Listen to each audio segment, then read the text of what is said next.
sweet, savory, creamy perfection.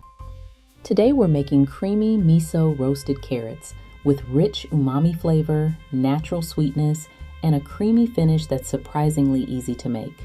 Let's get started. You'll need baby carrots, white miso, maple syrup, olive oil, and a few simple seasonings. Whisk together the miso, maple syrup, olive oil, garlic powder, and black pepper until smooth and creamy. Brush the creamy miso glaze over the carrots until they're evenly coated before roasting. Cook until the carrots are perfectly tender and lightly caramelized. Discover more quick meals in my 10-minute Healthy Meals ebook.